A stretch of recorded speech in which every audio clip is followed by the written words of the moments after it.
Friends, neighbors. In our last video, we pointed to the abuse of thousands of our worker neighbors in our Mariposa Commons by Mariposa One Percenters. Who are these One Percenters? We now know that by 2016, next year, 1% of the richest Americans will own more wealth than the other 99%. This isn't just happening out there. It's happening right here in Mariposa. If this doesn't scare the hell out of you, you need to put down the remote, take an extra spoonful of Geritol, and cut back on the sherry. If we are to understand what they are doing to us and our neighbors, why 2,000 or so of our workers are unemployed or earning poverty wages, we need to shine a light on the one percenters in our midst. And as I stated in the first video, my intent is not to make these companies and individuals into enemies. They are the ones who have chosen a path of exploitation that puts them at odds with us and with the values of most Americans. Truth is, I want our one percenters to become good neighbors. I want Jeremy Jacobs of Delaware North, Daniel Schwartz of Burger King, John Stanley of Rite Aid, Fred DeLuca of Subway, and all the others to join us to become good neighbors. And I want full, happy lives for all of them. But I also want them to restrain their greed enough to stop hurting our workers and all the other workers they employ. I want them to join us in creating a great community. And of course, our invitation to being a good neighbor is extended to our soon-to-be Yosemite concessionaire, Aramark, and its one percenter CEO, Eric Foss. This is not Wall Street. It's Main Street, Mariposa. This is where real people live, people who work hard and play by the rules. Unfortunately, Mariposa is not immune to the negative effects of the gambling and speculation of Wall Street bankers, nor to the corporate world's closing of over 40,000 U.S. factories in the last 14 years alone, nor to the corporate racing to the bottom with the wages of tens of millions of hardworking Americans. Mariposa is not totally immune to the effects of this hollowing out of the American dream, but we do have options that don't exist in Detroit or El Paso or Camden, New Jersey, or even Fresno. We live in a rich, rich commons with a thriving tourist economy, and we don't have to accept the corporate capture of our workers and of our economy that has forced us into 57th place in wages in California. All we have to do is recognize our real worth and come together as a community. We need to assert ourselves and insist that our workers, our neighbors, be paid living wages, receive good benefits, and that they work under good conditions. In other words, we need to act to help our workers. As I describe Mariposa's very own one percenters, keep in mind the real effect these companies and people have on the lives of our poverty wage workers and on our community and on our future, but especially on the futures of our children. These East Coast companies and their leaders may have their headquarters many miles from Mariposa's main street, but their decisions, their actions have real, often painful consequences for all of us. Delaware North. Many of our Mariposa workers live in tents. Many others struggle to pay rent and buy groceries. As Delaware North's workers earn poverty wages, Jeremy Jacobs, son of its founder, is listed on Forbes' list of billionaires with a net worth of $2.7 billion. Presently, the median net worth of our fellow Americans is $44,900. So Jacobs' net worth is 60,000 times greater.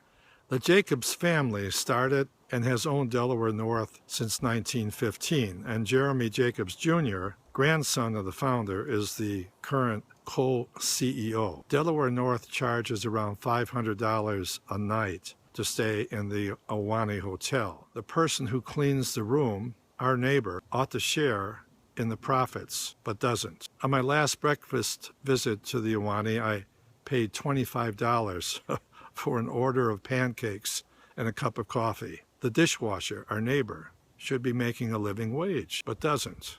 Burger King. Daniel Schwartz, 32-year-old CEO of Burger King, earns a $700,000 base salary plus benefits, putting him on track to becoming a one-percenter. He can earn an additional $1.5 million this year by doing a good job, or a total of $2.2 million. If he does a lousy job, he still earns $700,000. And according to the Bureau of Labor Statistics, doing a lousy job still earns him 514 times the $13,000, $624 earned by one of Burger King's local restaurant workers. Rite Aid. John T. Stanley, CEO of Rite Aid Corp., earned $8,106,718 total compensation in 2014, almost 12 times what the CEO of Burger King earns. We're starting to talk real money here. If an employee working in the Mariposa Rite Aid earned the California mandated minimum of $9 an hour, the salary of this CEO, member of the 1% elite group, would still be 433 times greater. Subway. Fred DeLuca is CEO and founder of Doctors Associates, who own Subway. DeLuca is currently worth $2.6 billion. This is 58,000 times greater than the median net worth of the rest of us. The world's largest food restaurant chain will soon exceed 50,000 locations. DeLuca dismisses the many complaints of worker wage abuse as a problem of growth. He says there are so many stores they can't monitor them all. He believes this excuses his responsibility.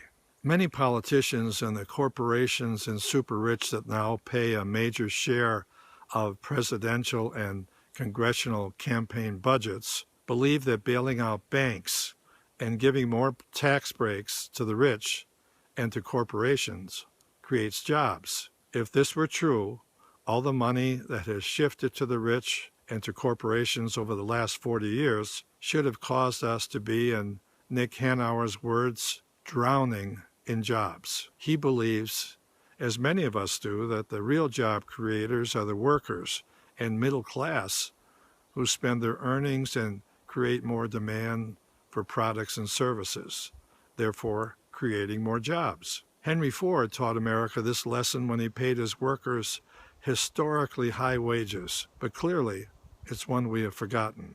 The super rich not only don't spend most of their super earnings and super wealth to create jobs, but save and speculate with it, neither of which creates jobs. In fact, this hoarding, greed, speculation, and downright criminality created the fall of the economy in 2007, 2008, and it continues to put all of us at risk. Here in Mariposa, it helped to push us down to the 57th earning position in California's 58 counties, and it continues to help keep us there. I haven't included any photographs of Mariposa's One Percenters because you'll never see them in the Pony Espresso or Pioneer Market or Happy Burger. You won't need photos to recognize them at our county fair or see them watching the butterfly parade. As George Carlin once put it, it's a big club, and you and I ain't in it. We're not in the big club. But you and I don't need to be in their club. We just need to keep them from coming into our club, our commons, and doing what they do to our workers and to all of us. Remember, we are in this together because we are all neighbors. We are all Mariposa.